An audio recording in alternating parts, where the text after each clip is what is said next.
మూకం కరోతి వాచాలం పంగుం లంఘయతే గిరిం యత్కృపాతమహం వందే పరమానందమాధవం.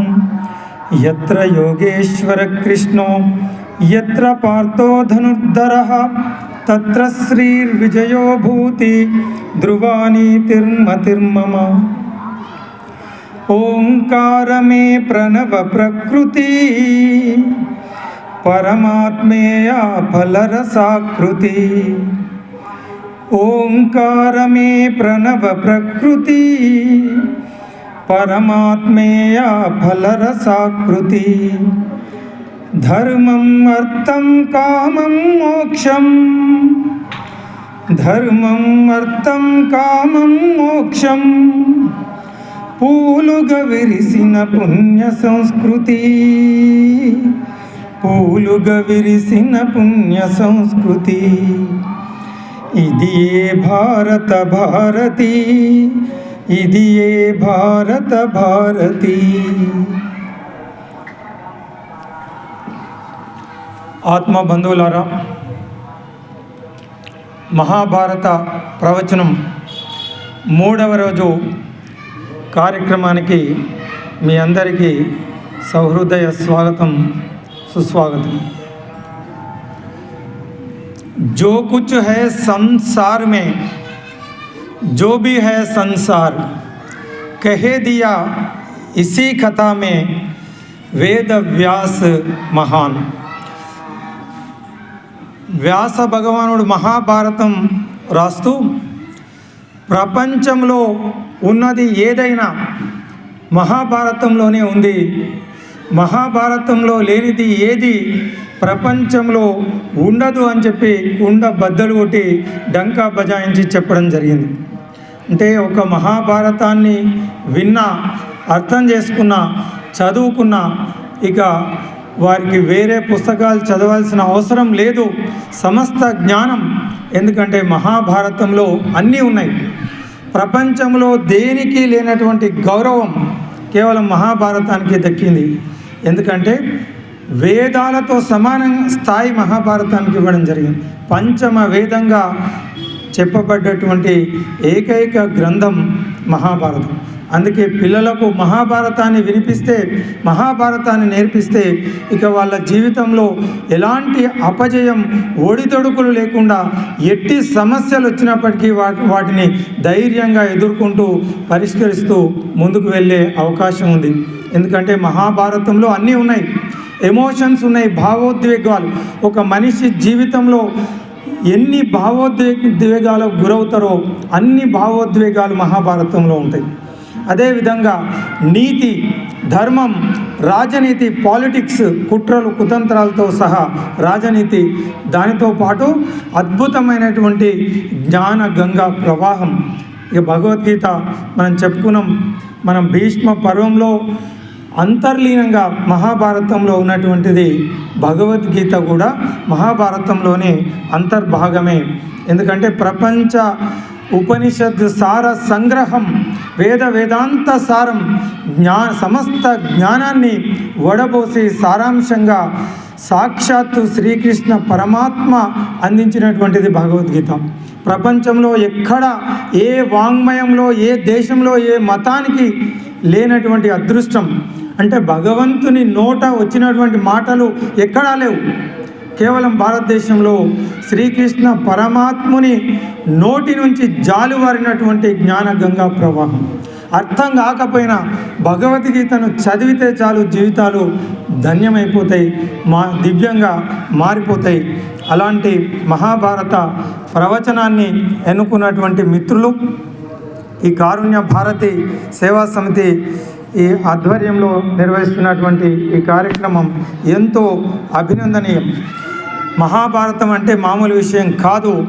మరి అందులోని కొన్ని విశిష్టమైనటువంటి వ్యక్తుల గురించి మనం చర్చించుకుంటూ ఉన్నాం, మాట్లాడుకుంటూ ఉన్నాం.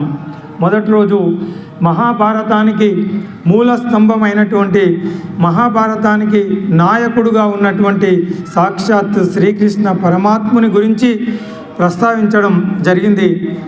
నిన్నటి రోజు భీష్మ పితామహులు, భీష్మాచార్యులుగా మనం పిలువబడే ఆ మహాత్ముని గురించి కొన్ని విషయాలు తెలుసుకోవడం జరిగింది మిత్రులారా. ఈరోజు మరొక విభూతి మహాత్ముడు ద్రోణాచార్యుని గురించి ఈరోజు మనం తెలుసుకోబోతూ ఉన్నాం. ఎందుకంటే ఎవరి జీవితమైనా ఉద్ధరించబడాలంటే నిన్న మనం చెప్పుకున్నాం 3 అదృష్టాలు మనిషికి రావాలని చెప్పి. మొదటి అది ఆదిశంకరాచార్యులు చెప్పినట్టు మొదటిది మనుష్యత్వం. 84 కోట్ల జీవరాశుల్లో ఏ ఒక్కదానికో మనిషిగా జన్మించే అవకాశం దొరుకుతుంది. అట్లా జన్మించిన కోట్లాది మనుషుల్లో అందరూ మనుషులే, అందరు ఇక్కడ వచ్చి కూర్చోలేదు. ఎందుకంటే అందరికీ జ్ఞాన పిపాస, థర్స్ట్ ఫర్ నాలెడ్జ్, అంటే మంచి మాటలు వినాలి అనే సంస్కారం కోట్ల మందిలో ఒకరికే ఉంటుంది. అది పూర్వ జన్మ సుకృతం. ఎన్నో జన్మల పుణ్యం చేసుకుంటే తప్ప ఈ పిల్లలు ఇక్కడ వచ్చి కూర్చున్నారు, తల్లి కూర్చున్నది, పెద్దలు కూర్చున్నారు అంటే ఇది పూర్వజన్మ సుకృతం. అందరూ ఉన్నారు, చుట్టుపక్కల వేలాది మంది ఉండొచ్చు, కానీ మంచి మాటలు వినాలనే ఆ కోరిక కూడా కలగడం ఒక అదృష్టం అని చెప్తారు పెద్ద మన ఆదిశంకరాచార్య. ఇక మూడవ అదృష్టం, మనిషిగా జన్మించిన మంచి మాటలు వినాలని కోరిక ఉన్న చెప్పేవారు లేకపోతే ఆ కోరిక తీరదు. కాబట్టి సద్గురుత్వం, ఒక గురువు లభించడం, మంచి మాటలు చెప్పే గురువు లభించడం కూడా 3వ భాగ్యం, మహాభాగ్యంగా ఆదిశంకరాచార్యులు చెప్పడం. మరి అలాంటి ఒక ఆదర్శవంతమైన ఆచార్యుడు ఈనాటికి, ఆనాటికి, ఈనాటికి, ఏనాటికి ఒక ఆచార్యుడు అంటే ఆదర్శవంతంగా ఎవరు అంటే నిస్సంకోచంగా తీసుకోవాల్సినటువంటి పేరు ద్రోణాచార్యుడు. ఆచార్యుడు ఆయన తర్వాతనే ఎవరయ్యా ఆచార్యుడు అంటే తాను ఆచరించి ఆదేశించేవాడు ఆచార్యుడు. సకల విద్యలలోని సారమే గురువు, ఆ సరస్వతి సాకారమే గురువు, బ్రతుకు అర్థము తెలుపు జ్ఞానమే గురువు, భగవంతుని పంచప్రాణమే గురువు. సకల విద్యలలోని సారమే గురువు, సరస్వతి సాకారమే గురువు, బ్రతుకు అర్థము తెలుపు జ్ఞానమే గురువు, భగవంతుని పంచప్రాణమే గురువు, అజ్ఞాన తిమిర సంహారమే గురువు, విజ్ఞాన జ్యోతి ప్రకాశమే గురువు. అజ్ఞాన తిమిర సంహారమే గురువు, విజ్ఞాన జ్యోతి ప్రకాశమే గురువు, వాడని ప్రేమ సుమగంధమే గురువు, వీడని ఆత్మీయ బంధమే గురువు. గురువే బ్రహ్మ, గురువే విష్ణు, గురువే మహేశ్వరుడు, గురువే దైవం, గురువే ధర్మం, గురువే మర్మం, గురువే సర్వం, గురువే భక్తి, గురువే ముక్తి, గురువే యుక్తి, గురువే శక్తి, గురువే సాధన, గురువే బోధన, గురువే ఆరాధన, గురువే ప్రేరణ. ఆ విధంగా సద్గురువు లభిస్తే మన జన్మ చరితార్థమవుతుంది. గురువు లేని విద్య గుడ్డి విద్య అని ఎందుకు చెప్పారంటే సాక్షాత్తు ఆ భగవంతుడు సైతం అవతరించిన తర్వాత రామునికి విలువిద్య నేర్పాను మౌని విశ్వామిత్రుడు, కృష్ణునే చదివించే సాందీప జ్ఞాని పవిత్రుడు. ఎంత ఘనులకు అయినా కానీ గురువులే ప్రత్యక్ష దేవులు. అందుకే ఆ గురువే బ్రహ్మ, గురువే విష్ణు, గురువే మహేశ్వరుడు, ఆ త్రిమూర్తి రూపునకిదే వందనం, ఆ దయాంతరంగునకిదే వందనం, వందనం గురు వందనం, వందనం గురు వందనం అని చెప్పి గురువును భారతదేశం అంత గౌరవించింది. ప్రపంచం ఎలా చూసిందో తెలియదు. గురువు అంటే ఆయన కూడా ఒక టీచర్, ఒక ఉద్యోగిలాగా చూస్తే భారతదేశంలో మాత్రం గురువుకు సమున్నతమైనటువంటి స్థానం. ఆ విష్ణు, ఈశ్వర, బ్రహ్మ, ఎందుకంటే ఆ 3 గుణాలు గురువులో ఉంటాయి. విష్ణువు అంటే పోషించేవాడు, బ్రహ్మ అంటే సృష్టించేవాడు. So teacher as a creator, ఎందుకంటే ఎవరు పరిపాలించే ప్రభువే అయినా, పరిశ్రమించే పనివాడైనా, పొలాన్ని దున్నే రైతే అయినా, కళాన్ని బట్టే కవిగారైనా, కార్మికుడైనా, కర్షకుడైనా, వర్తకుడైనా, వైద్యుడైనా, కలెక్టర్ అయినా, కండక్టర్ అయినా, యాక్టర్ అయినా, డాక్టర్ అయినా, ఎవరైనా వారేమైనా, ఏమైనా వారెవరైనా పుట్టుకొచ్చేది బడిలోనేరా, పురుడు పోసేది గురువేనురా. తనువునిచ్చేవారు తల్లిదండ్రులైతే బ్రతుకునిచ్చేవాడు భగవంతుడవును. మరి బ్రతుక నేర్పేవాడు బడిపంతులేరా, వెనుకోర ఓరన్న ఈ సూరన్న మాట. అంటే తల్లిదండ్రుల కంటే, ఎందుకంటే వాళ్ళు తనువునిస్తారు తల్లిదండ్రులు, భగవంతుడు ప్రాణం పోస్తాడు, కానీ ఎలా బ్రతకాలో నేర్పేది గురువు మాత్రమే. అందుకనే గురువుకు అంత ఉన్నతమైనటువంటి స్థానం భారతదేశంలో లభించింది.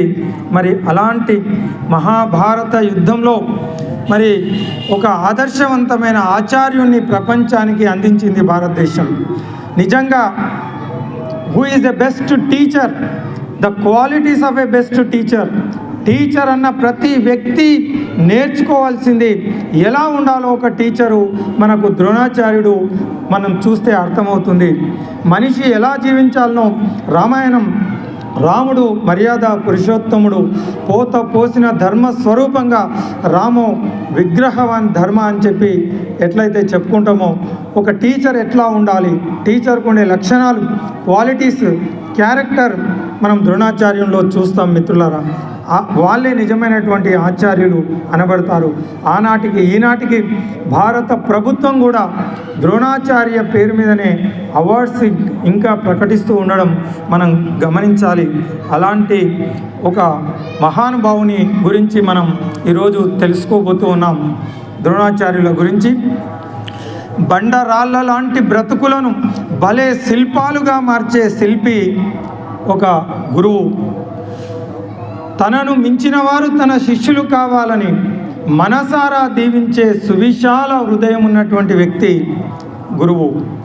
ఏ గురువైనా గురువును మించిన శిష్యుని చూసి సంతోషంగా ఉప్పొంగిపోతాడు తప్ప ఈర్ష్య అసూయలతో వీడు నాకంటే గొప్పవాడు అయ్యిండు అని చెప్పి తల్లిదండ్రులు, గురువు ఎప్పుడూ సంతోషిస్తారు, పిల్లలు ప్రయోజకులై పెద్దవాళ్ళైతే. ఆ విధంగా తనను మించిన వారు తన శిష్యులు కావాలని మనసారా దీవించే సువిశాల హృదయం ఉన్నటువంటి వ్యక్తి గురువుగారు. ఇంకా ఏ ప్రళయానికి లొంగనిది, ఏ దోపిడీకి దొరకనిది, అధికారులు గుంజుకోనిది, అన్నదమ్ములు పంచుకోనిది, తరగకుండా పెరిగేది, చివరిదాకా నీతోనే ఉండేది, వెల కట్టలేనటువంటి విద్యా ధనాన్ని అందించే మహోన్నతమైనటువంటి వ్యక్తి గురువు గారు మాత్రమే. గురువు ఎందుకు గొప్పవాడు అని అడిగితే, ప్రపంచంలో అన్ని ధనాల కంటే గొప్పది విద్యాధనం, జ్ఞానం. నహి జ్ఞానేన సదృశం ఇహలోకేన అని పరమాత్మ చెప్పినట్లు అన్ని ధనాలు, మన తల్లిదండ్రులు 100 ఎకరాలు 1000 కోట్ల ఆస్తులు మనకు సంపాదించి ఇస్తే అవి ప్రభుత్వాలు గుంజుకోవచ్చు, అన్నదమ్ములు పంచుకోవచ్చు, ఖర్చు పెడితే అయిపోతాయి. కానీ మనం నేర్చుకున్నటువంటి జ్ఞానం అధికారులు గుంజుకోరు, అన్నదమ్ములు పంచుకోరు. ఏ ప్రళయం వచ్చినా యాక్సిడెంట్ అయి కాలో చెయ్యో నీ శరీరం నుంచి విడిపోవచ్చేమో, కానీ నువ్వు నేర్చుకున్నటువంటి జ్ఞానం కొన ఊపిరి వరకు చివరి దాకా మనతోనే ఉంటుంది. అంతేకాదు, ప్రపంచంలో ఏ ధనమైనా ఖర్చు పెడుతూ ఉంటే తరిగిపోతుంది. 1000 కోట్లైనా ఖర్చు పెడితే కొండైనా సరే కరిగిపోతుంది. కానీ ఖర్చు పెడితే తగ్గిపోదు కదా, పెరుగుతుంది. అది కేవలం జ్ఞానానికి ఉన్నటువంటి ఒక విలక్షణమైన గుణం. జ్ఞానం ఇతరులకు పంచితే అది తగ్గదు, ఇంకా పెరుగుతుంది. అందుకనే పిల్లలు, మీకు తెలిసిన విషయం పక్క వాళ్ళకు చెప్తే మీరు మర్చిపోతారా, ఇంకా మీ జ్ఞానం పెరుగుతుందా? పెరుగుతుంది. అందుకనే అలాంటి విలక్షణమైనటువంటి ధనం ప్రపంచంలో మరొకటి లేదు. కాబట్టి ఆ విలక్షణమైన వెల కట్టలేనటువంటి ధనాన్ని, మనకు జ్ఞానాన్ని ప్రసాదించే గురువు అందరికంటే గొప్పవాడుగా మన భారతదేశం మనకు నేర్పించింది. అలాంటి గురువులను సేవించి ఆరాధించి వారి మార్గంలో మనం పయనించి వాళ్ళు చెప్పింది ఆచరించి మన జీవితాలను చరితార్థం చేసుకోవాల్సినటువంటి అవసరం ఉంది. ఇక సంబంధాలు చాలా ఉంటాయి సమాజంలో, కానీ రక్త సంబంధం కంటే కూడా పవిత్రమైనటువంటిది, నిస్వార్థమైనటువంటిది. తల్లిదండ్రులు పిల్లలు ప్రయోజకులు కావాలని కోరుకోవడంలో స్వార్థం ఉండొచ్చు. నా కొడుకు డాక్టరు, యాక్టరు, కలెక్టరు అయి నన్ను మంచిగా చూసుకుంటాడు, నన్ను ఉద్ధరిస్తాడు అని తల్లిదండ్రులు అనుకోవచ్చు. కానీ ఏ స్వార్థం లేకుండా కేవలం అర్హత, ఆర్తి ఉన్నటువంటి విద్యార్థి దొరికితే తను అనుభవపూర్వకంగా తన సాధన సంపత్తిని, తన వారసత్వాన్ని మొత్తం వారసత్వంగా శిష్యునికి ధారపోసే గురువు యొక్క త్యాగం ఏ రూపంగా కూడా మనం దాన్ని కొలవలేము.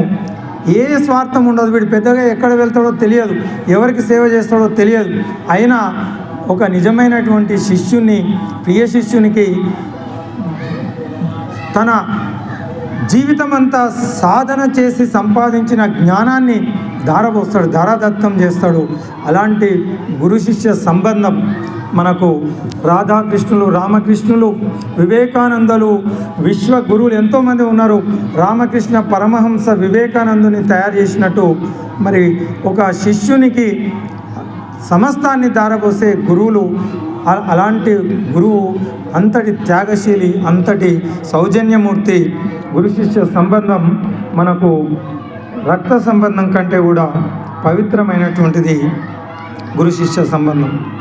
ఇక ద్రోణాచార్యుల జీవిత చరిత్ర గురించి మనం తెలుసుకుంటే, ద్రోణాచార్యుడు భరద్వాజ పుత్రుడు.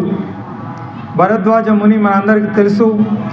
ఆయన కుమారుడు ద్రోణాచార్యుడు. ద్రోణాచార్యుని భార్య కృపి. ఎవరు ఈ కృపి అంటే, కౌరవుల కులగురువు కృపాచార్యులు ఉన్నారు. అంటే కురువంశానికి మనం సూర్యవంశం, శ్రీరామచంద్రుని కులగురువు ఎవరు అంటే వశిష్ఠులు. కానీ రామచంద్రునికి వశిష్ఠులు కూడా విద్యాబోధన చేసిండ్రు.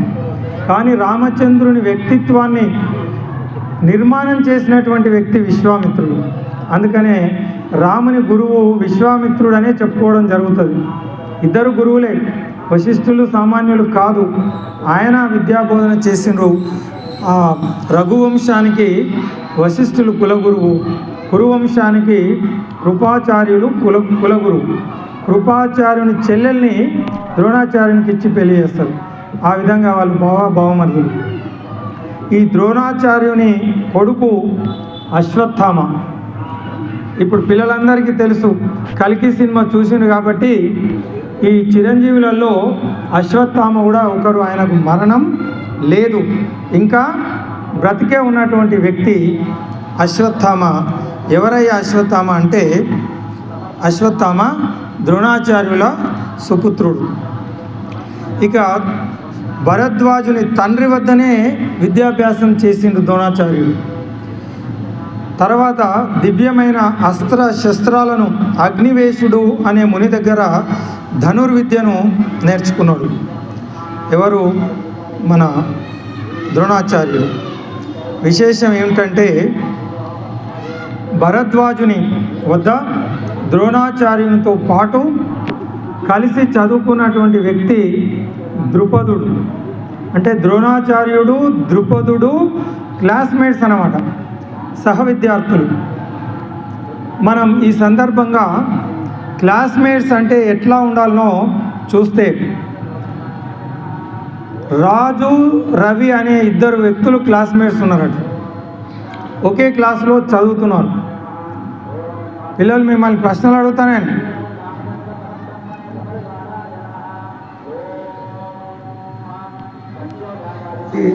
అమ్మ వెనక కూర్చున్న అబ్బాయి, నువ్వు లేనాయన, నువ్వే. ఎవరు క్లాస్మేట్స్ చెప్పు. క్లాసులో చదువుతున్నారు కదా మీరు విద్యార్థులు. విద్యార్థి అంటే ఎట్లుండాలి?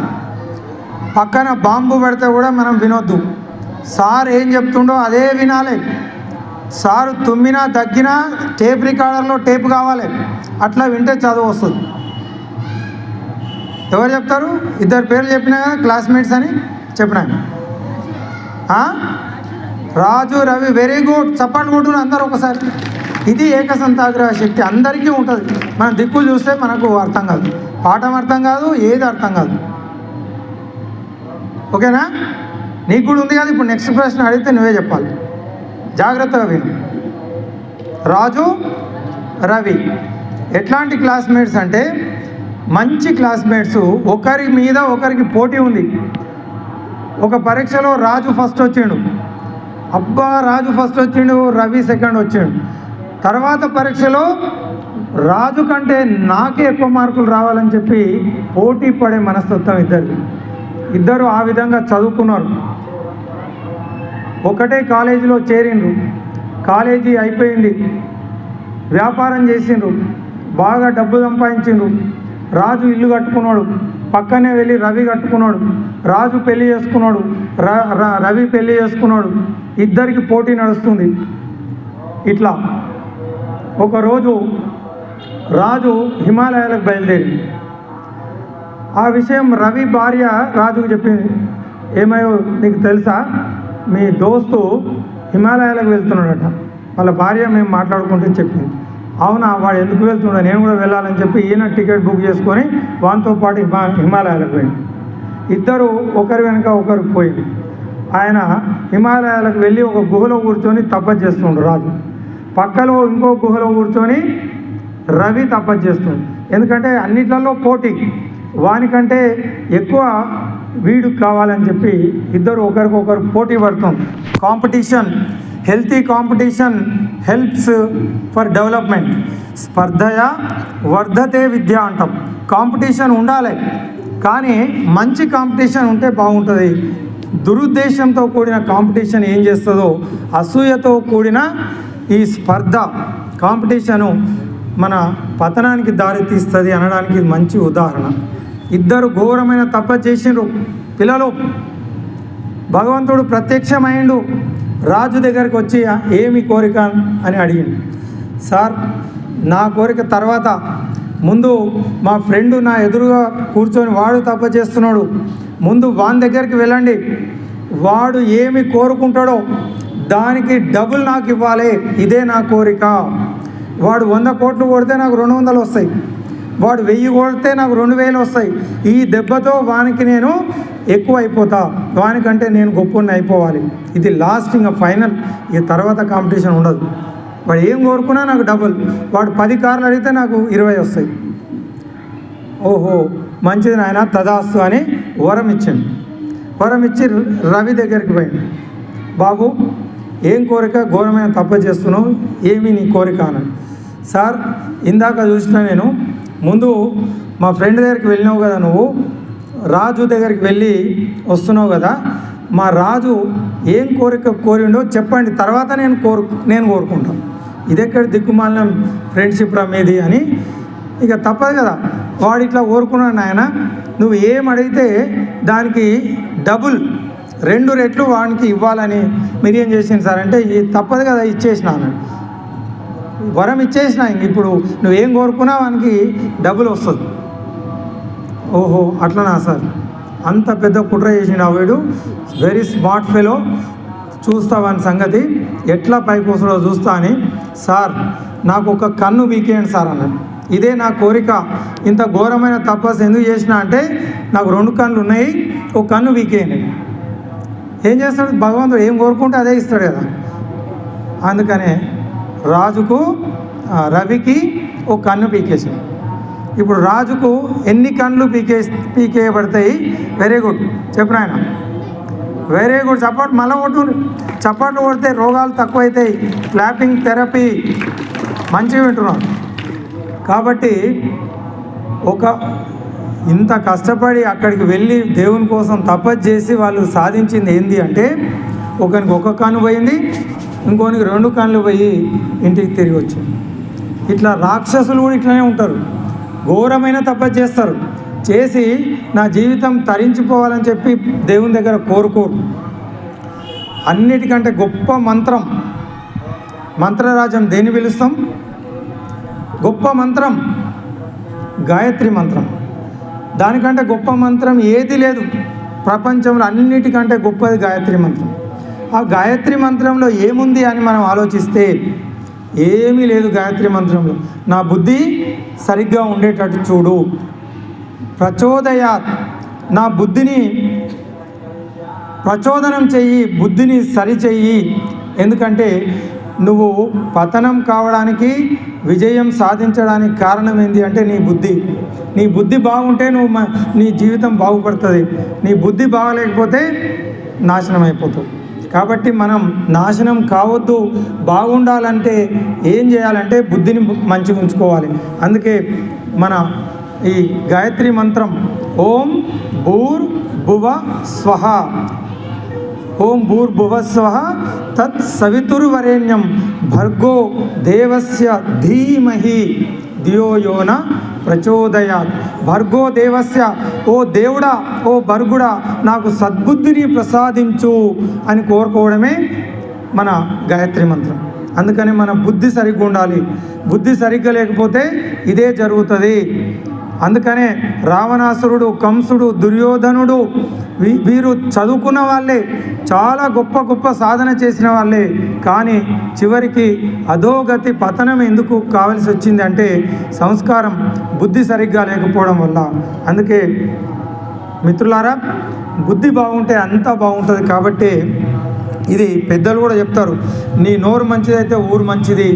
నువ్వు బాగుంటే అన్నీ బాగానే ఉంటాయి, నువ్వు బాగాలేకపోతే ఏది బాగుండదు. ఈ ప్రపంచం అన్నది ఒక అద్దం, మిర్రర్. అద్దం ముందు నిలబడితే మన ముఖం ఎట్లుంటుందో అదే కనిపిస్తుంది. నా ముఖం బాగలేదు అని అద్దం బాగొట్టుకుంటే ఏం లాభం? అద్దం తప్పు కాదు కదా. ప్రపంచం బాగలేదు భయ్, ఈడు బాగలేడు, వాడు బాగలేడు, మొత్తం చెడిపోయింది అని ఏడ్చే బదులు మనం బాగుంటే ప్రపంచం బాగుంటుంది. మన మనసు ఎట్లా ఉంటుందో అదే ప్రపంచంలో మనకు కనిపిస్తుంది. ప్రపంచం అన్నది ఇది ఒక ప్రతిబింబం, ఒక అద్దం, ఒక దర్పణం లాంటిది. రాజు రవి క్లాస్మేట్స్ కదా, పతనం అయిపోయాను.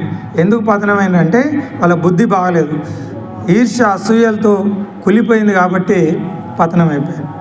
ఇక చరిత్రలో ఇప్పటి వరకు ద్రోణుడు, ద్రుపదుడు కూడా క్లాస్మేట్స్. మొదటి రోజు కూడా ఒక క్లాస్మేట్స్ ఉన్నారు మహాభారతంలో. ఎవరో చెప్తారా? అద్భుతమైన ఆదర్శవంతమైన క్లాస్మేట్స్ ఉన్నారు. పిల్లలు, శ్రీకృష్ణుడు, కుచేలుడు. క్లాస్మేట్స్ ఎట్లా ఉండాలనో ప్రపంచానికి ఆదర్శవంతమైన క్లాస్మేట్స్ ఎవరై అంటే శ్రీకృష్ణుడు, కుచేలుడు. ఒకే గురువు దగ్గర చదువుకున్నారు. ఎవరి దగ్గర చదువుకున్నారు? సాందీప మహర్షి దగ్గర చదువుకున్నారు. ఆయన మహారాజు కొడుకు శ్రీకృష్ణుడు, వేద బ్రాహ్మణుని కొడుకు కుచేలుడు. ఆ రోజు అట్లా ఉండేది. పనివాడైనా మరి ప్రభు కొడుకైనా ఒకే దగ్గర విద్యాభ్యాసం చేసేవాళ్ళు. అక్కడ యూనిఫామ్ ఉండేది గురుకులాలలో. ఏం యూనిఫామ్ అంటే ఉపనయనం చేసిన వెంటనే శిరోముండనం అంటే బోడగుండు గీసి గోచి పెట్టి ఉపనయనంలో ఇది యూనిఫామ్. ఈరోజు స్కూళ్ళల్లో యూనిఫామ్ పెడుతున్నారు కదా. మన మునులు ఋషులు గురుకులంలో ఉండే యూనిఫామ్ ఏంటి అంటే శిరోముండనం అంటే నెత్తి వెంట్రుకలు తీసేయడం, గోచి పెట్టడం, ఒక సంచి తగిలియడం, భిక్ష. అంటే వాడు రాజు కొడుకు అయినప్పటికీ విద్యాభ్యాసం చేయాలంటే మనసు పవిత్రంగా ఉండాలి. ఈర్ష్య, అసూయ, రాగ ద్వేషాలు లేనటువంటి నిష్కల్మషమైనటువంటి మనస్సు ఎవరికి ఉంటుందో వాళ్ళే విద్యార్థులు. అందుకనే అద్దం ముందు కూర్చొని ఆ వెంట్రుకలను దువ్వి దేహాభిమానం కూడా మనిషికి ఉంటే జ్ఞానం మనసు లోపలికి రాదు. అంత పవిత్రమైనది జ్ఞానం. కాబట్టి ఒక మినిస్టర్ ఇక్కడ వస్తుంటేనే వీధులని శుభ్రం చేసి పెడతాం కదా. పండుగ రోజు అలంకరించి భగవంతుని లోపలికి ఆహ్వానిస్తాం కదా. సరస్వతి జ్ఞానం మన లోపలికి రావాలంటే ఈర్ష్య, అసూయ, రాగ ద్వేషాలతో కుళ్ళిపోయిన మనస్సు మనకుంటే సరస్వతి జ్ఞానం లోపలికి రాదు. అందుకనే విద్యార్థి మనస్సు పాల కన్నా స్వచ్ఛంగా, మంచు కన్నా చల్లగా ఎవరి మనసు అయితే ఉంటుందో వారే విద్యార్థులు. కాబట్టి మన పూర్వం మునులు ఋషులు విద్యార్థులకు ఈ నియమాలు పెట్టడం జరిగింది. శిరోముండనం అంటే దేహాభిమానం ఉండొద్దు, అద్దం ముందు కూర్చొని అరగంట సేపు నెత్తి దూకోవద్దు. నువ్వు ఎట్లా ఉంటే ఏం లాభం, నీ మనసు బాగుండాలి. అందుకే ఇక యూనిఫామ్, రాజు కొడుకైతే పట్టుబట్టలు వేసుకొస్తాడు, పనివాడు కొడుకైతే గోసి పెట్టుకొని వస్తాడు. ఆ బట్టలు పక్క పక్కన కూర్చుంటే పిల్లలలో భేదాభిప్రాయం వస్తుంది. వాడు ఎక్కువ, నేను తక్కువ అనే భేదభావం కూడా పసిపిల్లలకు రావద్దు. కాబట్టి అందరూ సమానం అనే భావన పిల్లలలో ఉండడానికి యూనిఫామ్ అనేది పెట్టడం జరిగింది. ఈ రోజుది కాదు, ప్రపంచానికి విద్యార్థి యూనిఫామ్ అందించింది భారతదేశం, మన గురుకుల వ్యవస్థ. ఈరోజు మనం అన్నీ మర్చిపోతూ ఉన్నాం. కాబట్టి ఆ విధంగా మరి కృష్ణుడు కుచేలుడు ఒకే దగ్గర చదువుకున్నారు. పెద్దగైన తర్వాత శ్రీకృష్ణుడు రాజకుమారునిగా ఆయన ఆ ద్వారకా నగరంలో ఉన్నారు. అద్భుతమైనటువంటి ద్వారక, ప్రపంచంలో అత్యంత ఆధునిక నగరం ఈ రోజుకు ఏదైనా ఉంది అంటే అది ద్వారకా నగరం. The most sophisticated planned city. ఇప్పటికి కూడా ప్రపంచంలో ఏ నగరం, సింగపూర్, చికాగో, ఏ నగరం కూడా అయోధ్యను సరిపోదు. అంత ప్లాన్డ్ సిటీ స్వయంగా శ్రీకృష్ణ పరమాత్ముడు నిర్మించినటువంటి నగరం ఈరోజు ద్వారకా సముద్రంలో ఉంది. దాన్ని పరిశీలిస్తే అంతటి అత్యాధునిక అద్భుతమైనటువంటి నగరాన్ని శ్రీకృష్ణుడు నిర్మించడం జరిగింది. మనకు తెలుసు, కుచేలుడు పూర్వజన్మ మరి కర్మ ఫలితంగా చాలా ఉత్తముడు అయినప్పటికీ పెళ్ళైతుంది, పిల్లలు, కానీ ఆగర్భ దారిద్ర్యాన్ని అనుభవిస్తాడు. 2-3 రోజులు పిల్లలు పస్తులు ఉంటారు. భార్య అయ్యో మనకు ఏమి, మనం పెద్దవాళ్ళం తినకపోతే సరే, పిల్లలు తిండి లేక అలమటించిపోతూ ఉన్నారు కదా, ఎట్లా ఏం చేయాలని చెప్పి ఆలోచించి, మీ స్నేహితుడు ఇద్దరు కలిసి చదువుకున్నారు కదా, శ్రీకృష్ణుడు రాజు, అన్నీ ఉన్నాయి ఆయన దగ్గర, ఐశ్వర్యవంతుడు, ఒక్కసారి వెళ్ళి కలిస్తే బాగుంటుందేమో అంటే మొహమాట పడతాడు. ఎవరు? కుచేలుడు. ఏమని వెళ్ళాలి మిత్రుని దగ్గరికి? అది కూడా పలకరించడానికి వెళ్తే వేరు, కానీ అడగడానికి, డబ్బు అడగడానికి, సహాయం చేయమని ఎలా వెళ్ళాలని చెప్పి సంకోచిస్తే, ఏం పర్వాలేదు, నువ్వు అడగకపోయినా పర్వాలేదు, ఓసారి వెళ్ళి కలిసి రండి అని భార్య చెప్తే మంచిదని వెళ్తాడు. ఆ రోజు సాంప్రదాయం, ఎవరి ఇంటికి వెళ్ళినా ఒక గృహస్థు మరొక గృహస్థు ఇంటికి, ఎవరి ఇంటికి వెళ్ళినా ఉట్టి చేతులతో వెళ్ళొద్దు. ఇది మన సాంప్రదాయం. అందుకనే మన దగ్గర ఉన్నది ఏదో ఒకటి తీసుకెళ్ళాలి. పండో, ఫలమో, పత్రమో, పుష్పమో. ఏం లేదు కదా మన ఇంట్లో అంటే ఎండిపోయిన అటుకులు తీసుకొచ్చి, చినిగిపోయిన ఆ శాలువాలో పైన వేసుకునే ఆ టవల్ చినిగిపోయి ఉంటుంది, బట్టలు చినిగిపోయి ఉంటాయి, అంత దరిద్రాన్ని అనుభవిస్తాడు. దాంట్లో కట్టి కృష్ణుని దగ్గరికి పంపిస్తుంది. నడుచుకుంటూ వెళ్ళేసరికి కాళ్ళు బొగ్గలు వస్తాయి, చెప్పులు కూడా లేవు. ద్వారం దగ్గరికి వెళ్ళి చెప్తాడు, శ్రీకృష్ణునికి చెప్పండి, వాళ్ళ క్లాస్మేట్, చిన్ననాటి స్నేహితుడు, కలిసి చదువుకున్న కుచేలుడు వచ్చిండని చెప్పమని. అంటే వాళ్ళు నవ్వుతారు, ఈ భిక్షగాన్ లాగా ఉన్నాడు, బట్టలు కూడా సరిగ్గా లేవు, మా శ్రీకృష్ణుడు ఎక్కడ, ఈయన ఎక్కడ, పిచ్చోన్లా ఉన్నాడు అని చెప్పి, లేదు బాబు కొంచెం వెళ్ళి ఒక మాట చెప్పండి అని అంటే వెళ్ళి సరే అని చెప్తారు. ఎవరో కుచేలుడు అంట సార్, ఆ మొత్తం బట్టలు కూడా చినిగిపోయి ఉన్నాయి, మా పరమ దరిద్రులాగా ఉన్నాడు మీ స్నేహితుడు అని చెప్తూ ఉన్నాడంటే, ఆయన రుక్మిణితో ఏకాంతంలో కూర్చొని ఉన్న మనకు సిరికింజప్పడు శంఖ చక్ర యుగమున్ చేదోయి సంధింపడు అభ్రకపతిని మన్నింపడు ఏ పరివారముంజీరడు ఆకర్ణికాంత రథం మిల్లము చక్కనొత్తడు వివాహ ప్రోక్త శ్రీ కుచోపరి చేలాంచలమైన వీడడు గజ ప్రాణావ సందాహి అయి ఆ గజేంద్రుణ్ణి కాపాడడానికి అల వైకుంఠపురంబులో నగరిలో ఆమూల సౌదంబు దాపల వనాంతరామృత సర ప్రాంతేందు కాంతోపలోత్పల పర్యంక రమా వినోదియగు ఆపన్న ప్రసన్నుండు వివ్వల నాగేంద్రము పాహి పాహి అన కుయ్యాలించి సంరంభి అయి ఒక్కసారి తటాలున లేచి ఆ గజేంద్రుని కాపాడడానికి శంకు చక్ర గద అన్నీ ఏది తీసుకోలేదు. చివరికి ఆ శ్రీ మహాలక్ష్మి కొంగు పట్టుకొని ఈ విధంగా చేతికి చుట్టుకున్నాడట. అది కూడా వదలలేదు, ఆ వెంట్రుకలు కూడా దువ్వుకోలేదు. తటాలున లేచి పరిగెత్తుతూ ఉంటే అమ్మ కొంగు కూడా ఆయన వెనకనే, కొంగు ఆయన చేతిలో ఉండిపోతే వెనకాల శ్రీ మహాలక్ష్మి పరిగెత్తుకుంటూ వెళ్ళడం అద్భుతమైన వర్ణన ఎట్లయితే ఉంటుందో, భగవంతుడు భక్తుని కాపాడడానికి ఎంత ఆతృతగా ఎట్లా పరిగెత్తుకొస్తాడో అనేక సందర్భాలు మనం చూసినాం. ఆ విధంగా తటాలున లేచి శ్రీకృష్ణుడు పరిగెత్తుకుంటూ ద్వారం దగ్గరికి వెళ్ళి అలసిపోయి, రా మిత్రమా, ఎన్ని రోజులైంది నేను చూసి, ఇంతకాలం ఎందుకు మనం కలవలేదు అని చెప్పి అంత ప్రేమతో లోపలికి తీసుకొని వచ్చి స్నానాలు మర్యాదలు అన్నీ చేసిన తర్వాత భోజనం పెట్టి తన సింహాసనం మీద కుచేలుని కూర్చోబెట్టి, సిగ్గుపడుతూ ఉంటాడు కుచేలుడు, అన్ని కుశల ప్రశ్నలు అడుగుతాడు. పెళ్ళి జరిగిందట కదా, పిల్లలు అయ్యిండ్రు కదా, మా వదిన గారు బాగున్నారా, మరి వివాహం అయింది, మా వదిన ఏదో పంపించి ఉంటుంది కదా నా కోసం అంటే ఏం లేదని సిగ్గుపడుతుంటాడు, దాచుకుంటాడు. చినిగిపోయిన ఆ తువాలలో ఆ నలిగిపోయినటువంటి అటుకులో ఎట్లా రాజుకు ఏమి ఇవ్వాలి ఇవి అని సిగ్గుపడుతూ దాచుకుంటుంటాడు. ఏం లేదు అంటాడు. ఇంకా నువ్వు అదే ఏం లేదు అని చెప్తున్నావు కుచేలా, నీకు జ్ఞాపకం ఉందా?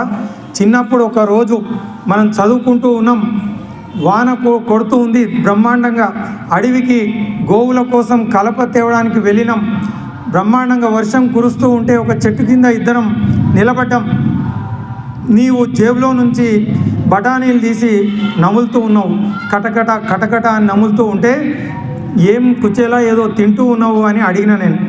ఏం లేదు అని చెప్పినావు నాకు, మంచిది అని నవ్వుకున్నా నేను. అంటే తల్లి తండ్రి గురువుతో ఎవడైతే అబద్ధం చెప్తాడో, వీళ్ళు దేవుళ్ళు కదా, కనిపించే దేవతలే కనిపించిన తల్లిదండ్రులు. అందుకే దేవునితో ఎవడైనా అబద్ధం చెప్తే దేవుడు కూడా ఏం చేస్తాడు, తదాస్తు అని వరం ఇస్తాడు. కుచేలుడు ఏం చేసిండు, ఏం తింటున్నావు పోయి, ఏదో శబ్దం వస్తుంది అంటే, అబ్బే ఏం తింటలేను అన్నాడు.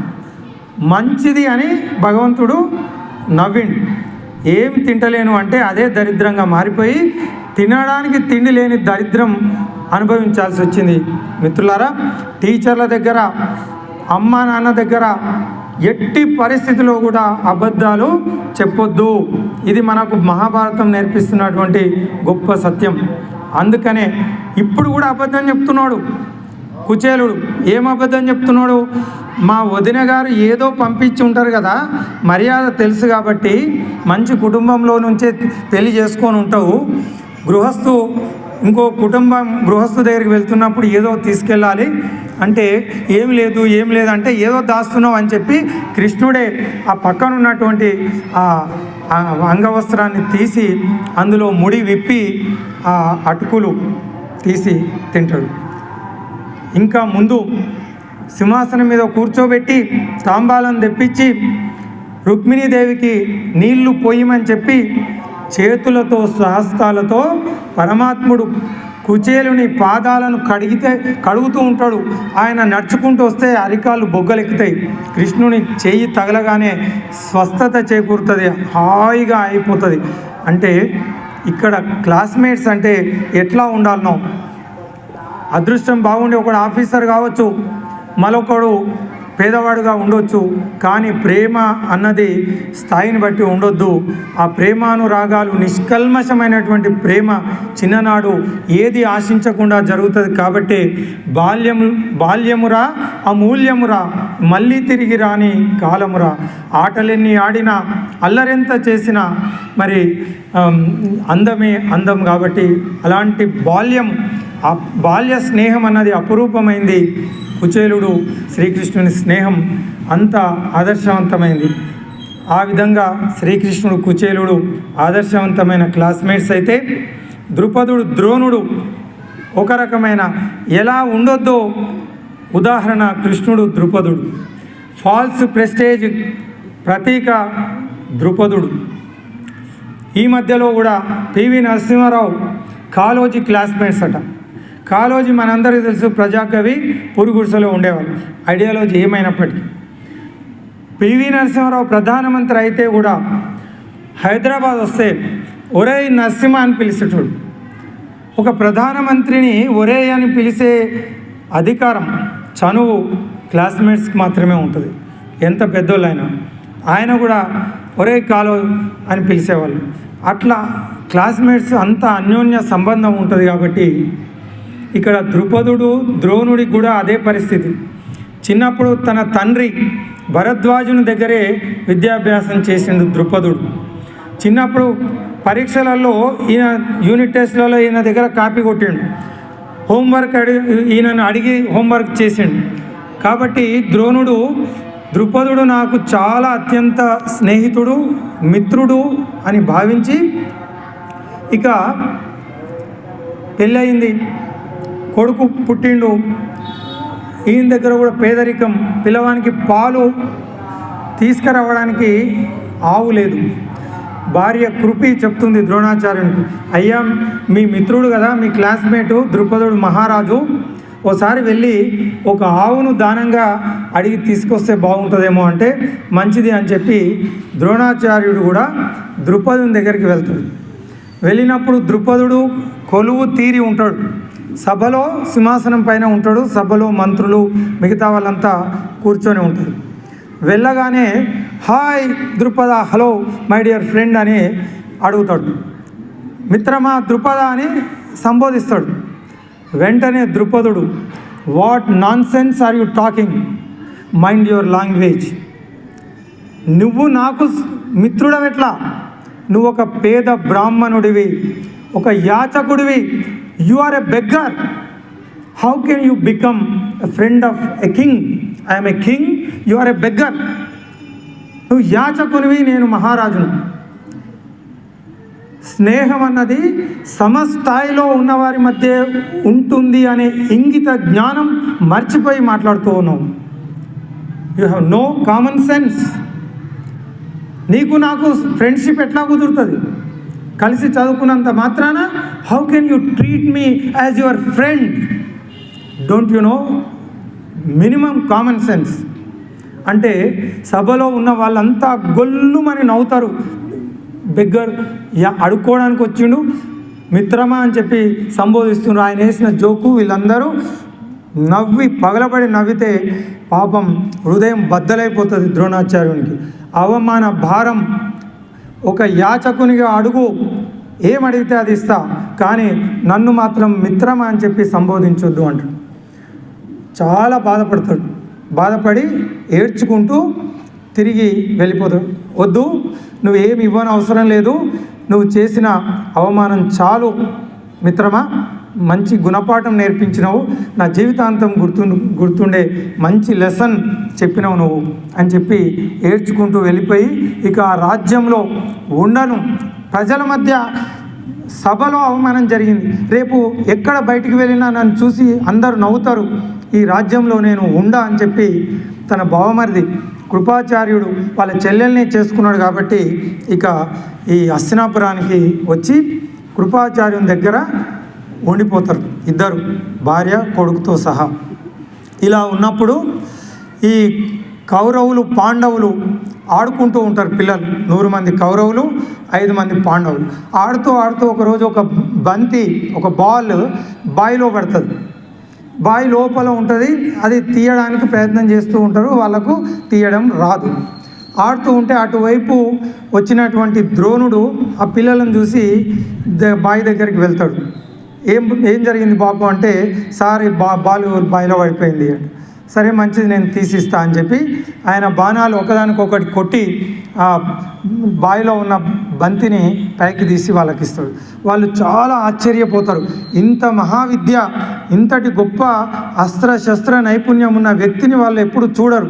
వెళ్ళి వెంటనే తాతగారి దగ్గరికి వెళ్ళి, భీష్ముని దగ్గరికి వెళ్ళి, తాత ఈరోజు ఒక అద్భుతం జరిగింది, మేము ఆడుకుంటూ ఉంటే బంతి బావిలో పడ్డది, ఒక మహానుభావుడు వచ్చి ఈ విధంగా బాణాలు కొట్టి దాన్ని తాడులాగా కట్టెలాగా తయారు చేసి బావిలో ఉన్న బంతిని తీసి మాకు ఇచ్చిండు అని చెప్తే భీష్ముడు, ఓహో అంత విలువిద్య, అంత గొప్ప విద్వాంసుడు, అంత గొప్ప వ్యక్తి ఎవరు అని తెలుసుకొని ఆ కులగురువైన కృపాచార్యుని బావమరిదే ఈ విధంగా ఇప్పుడు రాజ్యంలో ఉన్నారని తెలిసి ఆయనని పిలిపించి, మహానుభావ, మా పిల్లలకు మీలాంటి ఒక గొప్ప గురువు దగ్గరే చదువుకుంటే వీళ్ళు ప్రయోజకులు అవుతారు అని చెప్పి మరి ద్రోణాచార్యునికి ఆ శాలరీ ఇస్తూ, మనం కనుక ఓ టీచర్ను ఇంటికి పిలిచి మా పిల్లలకు చదువు చెప్పమని ఎట్లయితే ట్యూషన్ మాస్టర్ను పెట్టుకుంటామో, భీష్ముడు ద్రోణాచార్యుని కురు పాండవ మనుమనులకు చదువు నేర్పడానికి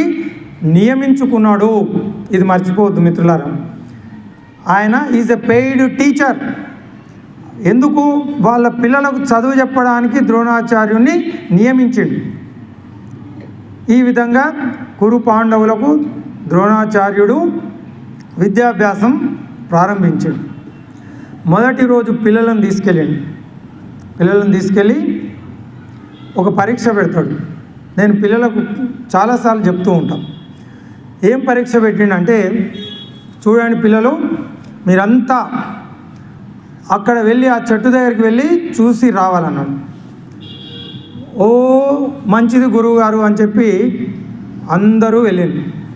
అందులో దుర్యోధనుడు కూడా ఉన్నాడు. వీడు అహంకారి. ఈ సార్కి ఏదో పని ఉన్నట్టుంది, ఏం పని లేక మనకు ఏదో ఆయన చేసుకోవాలని చెప్పి టైంపాస్ చేయడానికి ఆ చెట్టు దగ్గరికి పంపాడు. చెట్టు దగ్గరికి పోతే ఏమొస్తుందిరా, ఎక్కడ పని లేని పని చెప్తున్నాడు అనుకుంటూ వాడేదో పోదాంలే అని చెప్పి పోయాడు. ఈ ధర్మరాజు ఇలాంటి వాళ్ళు ఉంటారు. సార్ కదా ఏదో పని చెప్పిండు, మంచిది సార్ చెప్పిండు కాబట్టి అది చెట్టు కానీ గుట్ట కానీ పుట్ట కానీ చూసినామంటే చూసి రావాలి. పోయిండు. అందరూ పోయిండ్రు, పోయి వచ్చినరా బాబు అంటే, మీరు చెప్పింది కదా సార్, చెట్టుని చూసి రమ్మన్నారు, చూసి వచ్చినాం. దుర్యోధన, ఏం చూసినావు నాయన? ఇంకేం చూస్తావు సార్, నువ్వు చెట్టుని చూడమను, చెట్టుని చూసి వచ్చినా. అవునా నాయన, మంచి చాలా గొప్ప మంచి కూర్చో. ధర్మరాజు, సార్ మీరు చెట్టుని చూడమన్నారు కదా సార్, పోయినా సార్ చెట్టుని చూసి వచ్చినా సార్, అది చాలా పెద్ద చెట్టు సార్. మంచిది నాయన, ఇంకా కొంచెం దగ్గర పోయినావు, అది పెద్ద ఉందని చూసి వచ్చినాం. వీడేమో ఆ పెద్ద ఉంది కూడా చెప్తలేడు, చెట్టు చూడమా, చెట్టు చూసినాం. అహంకారం. అందరు ఇట్లనే చెప్పిండు. అర్జునుని పిలిచాడు, నువ్వేం చూసినావు నాయన? సార్ మీరు చెట్టుని చూడమన్నారు, చెట్టుని చూసినా అది పెద్ద చెట్టు, అది చింత చెట్టు, దానికి చాలా కొమ్మలు ఉన్నాయి, చాలా ఆకులు ఉన్నాయి. ఒక కొమ్మ పైన చిట్ట చివర ఒక పక్షి ఉంది, అది పాలపిట్ట. స్కానింగ్ చేసి వచ్చిండు వాడు. చూసి రమ్మంటే కాల్చి వస్తామని చెప్తాం కదా, స్కానింగ్ అంటాం మనం. కడుపు నొప్పి వస్తే డాక్టర్ దగ్గరికి పోతే స్కానింగ్ చేస్తాం లోపల ఏముందని.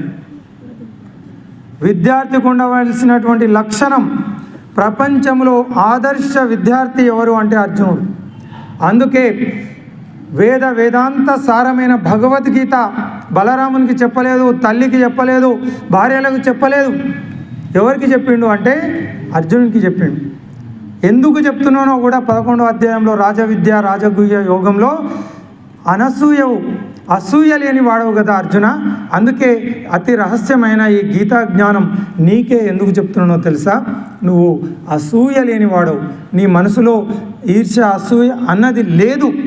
నిష్కల్మషమైనటువంటి పసిపిల్లవానికి ఉండేటువంటి మనస్తత్వం అర్జునునికి ఉంది. అందుకే ఒక ఆదర్శ గురువు అంటే ద్రోణాచార్యుడు, ఆదర్శ శిష్యుడు అంటే అర్జునుడు. ఆ రోజే ద్రోణాచార్యుడు first day itself he decided, yes you deserve to become the greatest warrior. ప్రపంచంలో సర్వశ్రేష్ఠ ధనుర్ధారిగా అయ్యే అర్హత కేవలం నీకు మాత్రమే ఉంది. గుర్తించిండు గురువు. శిష్యునికి ఉండే లక్షణాలన్నీ అర్జునునికి ఉన్నాయి. గురువును నమ్మితే చదువు వస్తుంది, డాక్టర్ను నమ్మితే రోగం తక్కువవుతుంది. కాబట్టి హోంవర్క్ ఇస్తే సార్కి ఏం పని లేదు, హోంవర్క్ ఇచ్చిండు, నిలబడమంటున్నాడు, ఇది అడుగుతున్నాడు, ఎందుకు అడుగుతున్నాడు నన్నే అని ఆలోచించడు, ఎప్పుడు బాగుపడాడు. సార్ ఏం చెప్తే అది చెయ్యాలంతే, అది మంచా చెడా తర్వాత విషయం. గౌడ పాదాచార్యులు నది ఎందుకు లేట్ అయింది అంటే, పడవ రోజు లేట్ వచ్చింది అంటే నడుచుకుంటూ రావద్దా అంటాడు నీళ్ళపైన. అవునా గురువు గారు అని చెప్పి మరుసటి రోజు నది నీళ్ళపైన నడుచుకుంటూ వస్తాడు. మా గురువు చెప్పిండు నేను మునిగిపోనని. అంటే గురువు మాట మీద అంత నమ్మకం ఉంటే అద్భుతాలు జరుగుతాయి. చదువు ఎందుకు రాదంటే మనం నమ్మం, గురువును నమ్మం కాబట్టి చదువు రాదు. గురువును నమ్మితే అద్భుతాలు జరుగుతాయి. ఆ విధంగా గురువును నమ్మినటువంటి వ్యక్తి అర్జునుడు. అందుకే ఏం చెప్తే అది చేసి వచ్చింది కదా. హనుమంతుడికి నా సీతమ్మను వెతికిరమ్మంటే లంక దహనం చేసి రావణాసురుణ్ణి మానసికంగా చంపేసి వచ్చాడు. ఇక వానికి చావు భయం పుట్టుకున్నది, నిద్రపోలేదు మళ్ళీ తెల్లారి నుంచి. అట్లా చెట్టు అంటే స్కానింగ్ చేసిండు. అందుకనే ఒక విద్యార్థికి నిశ్చితమైనటువంటి పరిశీలన, కీన్ అబ్జర్వేషన్ ఎవరికి ఉంటుందో వాడే విద్యార్థి. ఎవడైతే who is the best listener becomes best student. అందుకనే మంచిగా వినే గుణం, టీచర్ ఏం చెప్తే అది వినే గుణం, మంచి అబ్జర్వేషన్ ఎవరికి ఉంటుందో మంచి విద్యార్థికి ఉండే లక్షణం. కాబట్టి ద్రోణాచార్యుడు మొదటి రోజే ప్రతిజ్ఞ చేసింది. అర్జునుడిని చూసి ఆ మంచితనము, ఆ వినయము, విధేయత, విజ్ఞాన జిజ్ఞాస, ఆ కృతజ్ఞత, ఇవన్నీ విద్యార్థికి ఉండే లక్షణాలను చూసి నువ్వు కదరా నిజమైన శిష్యునివి, నీలాంటి శిష్యుడు దొరికితే ఎట్లయితే వివేకానందుడు వెళ్ళగానే ఎంతకాలమైంది నాయన నీ గురించి నేను ఎదురు చూస్తూ ఉన్నా అంటే పిచ్చోడేమో అనుకుంటాడు వివేకానందుడు. నీ గురించి నేను ఎదురు చూస్తున్నా అంటాడు రామకృష్ణ పరమహంస మొట్టమొదటి కలయికలోనే. అట్లా వివేకానందుని వల్ల రామకృష్ణుడు ఈరోజు ప్రపంచవ్యాప్తంగా ఎట్లయితే మిగిలిపోయిండో మంచి శిష్యుని వల్ల గురువు జీవితం కూడా ధన్యమవుతుంది. ఆ విధంగా మరి ద్రోణాచార్యుడు అర్జునునికి ప్రామిస్ చేస్తాడు, ప్రపంచంలోనే అత్యుత్తమ సర్వశ్రేష్ఠ ధనుర్ధారిగా చేస్తా అని చెప్పి. తన కొడుకుని చేస్తా అనలేదు. తన కొడుకు ఉన్నాడు కదా స్టూడెంట్ అశ్వత్థామను, నా కొడుకు బాగుండాలి, మిగతా పిల్లల కంటే నా కొడుకుకే అన్ని నేర్పాలి అని అనుకుంటే వాడు టీచర్ కాదు. అందుకని ఆదర్శ గురువు ద్రోణాచార్యుడు ఎందుకు అంటే తన కొడుకును కూడా పక్కన పెట్టిండు, అర్జునుడికి సమస్తం ధారపోసిండు. ఎందుకు అంటే అర్జునులో మంచితనం ఉంది, ఒక మంచి విద్యార్థికి ఉండే లక్షణం ఉంది. కాబట్టి అన్నీ ప్రపంచంలో శక్తి సామర్థ్యాలు మంచి వ్యక్తులకు ఉన్నప్పుడే అవి సమాజానికి ఉపయోగపడతాయి. కాబట్టి మంచి వ్యక్తులకు అన్ని నేర్పియాలి, శస్త్రాలను వాళ్ళను సర్వశక్తి సంపన్నులను చేయాలి. అదే ఒక ఆదర్శవంతమైన ఆచార్యుని యొక్క బాధ్యత, కర్తవ్యం. తన కొడుకుకు ఎందుకు నేర్పలేదు అంటే ఈ అశ్వత్థామ చిన్నప్పుడే దుర్యోధన, దుశ్శాసన ఈ దుర్మార్గుల ఫ్రెండ్షిప్ చేస్తూ ఉన్నాడు, సావాసం. అది గమనించినటువంటి ద్రోణాచార్యుడు ఈ దుర్మార్గుల యొక్క స్నేహం చేస్తూ ఉన్నాడు. ఇలాంటి వాళ్లకు అద్భుతమైనటువంటి శక్తి సామర్థ్యాలు కనుక లభిస్తే వీళ్ళు సమాజాన్ని పట్టి పీడిస్తారు. అందుకనే వీళ్ళకు నేర్పొద్దని కన్న కొడుకైనా సరే వానికి నేర్పడు. దుర్యోధనుడు very dangerous fellow, very psychological fellow, very blackmailer. ప్రపంచంలో వానంత బ్లాక్మెయిలర్, వానంత సైకో ఇంకొకటి లేడు. వాని క్యారెక్టర్ మొత్తం మనం అబ్జర్వ్ చేస్తే very dangerous fellow, very smart. ఎవరిని ఎట్లా ఉపయోగించుకోవాలనో బాగా తెలుసు, భయపెట్టి లేకపోతే బాధ పెట్టి. అందుకనే ఫ్రెండ్కు వాడు ఎక్కిస్తాడు, చూసినావా మీ నాన్నకు నీకంటే ఎక్కువ అర్జునుడు వాణ్ణి ప్రేమిస్తున్నాడు, వానికి అన్నీ నేర్పిస్తున్నాడు, నీకు నేర్పుతలేడు, నువ్వు చూసినావా అంటే వీడు నాయన దగ్గరకు పోయి, నాయన నేను ఎక్కువనా, అర్జునుడు ఎక్కువనా, నువ్వు నాకు నేర్పుతలేవు. ద్రోణాచార్యుని వీక్నెస్ ఏంటంటే కొడుకు అంటే ఆయన పంచప్రాణం. అలాంటి కొడుకుకు కూడా విద్య నేర్పడు. ఎందుకంటే పంచప్రాణం కావచ్చు కానీ దుర్మార్గుల వెంట తిరుగుతూ ఉన్నాడు అని నేర్పడు. చివరికి వాడు కూడా బ్లాక్మెయిల్ చేస్తాడు, అర్జునుడికి నేర్పించినావు, బ్రహ్మాస్త్రం కూడా నేర్పిస్తున్నావు, నాకు నేర్పుతావా నేర్పవా అని. బ్రహ్మాస్త్రాన్ని తప్పని పరిస్థితిలో నువ్వు నేర్పకపోతే నేను మరణిస్తా అని బ్లాక్మెయిల్ చేస్తే బ్రహ్మాస్త్రం ప్రయోగించడం నేర్పిస్తాడు, ఉపసంహరణ నేర్పడు. అర్జునుడికి మొత్తం నేర్పిస్తాడు. ఎందుకంటే ఉపసంహరణ నేర్వకపోతే వీడు ప్రయోగించాడు అని చెప్పి సగం నేర్పి వదిలిపెడతాడు. పద్మవ్యూహం కనుక లోపలికి వెళ్ళడం తెలుసు, బయటికి రావడం తెలియదు అభిమన్యు. సో అంతటి కన్న కొడుకు అంటే అర్హత ఉన్న అర్జునునికి నేర్పించినటువంటి మహానుభావుడు ద్రోణాచార్యుడు. మిత్రులారా బాగా వినండి.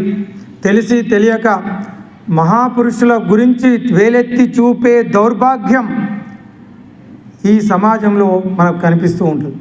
ప్రపంచంలో ఎక్కడ ఏ మతం ఏ దానికి సంబంధించిన చిన్న విమర్శ చేయడానికి కూడా వణికిపోతారు.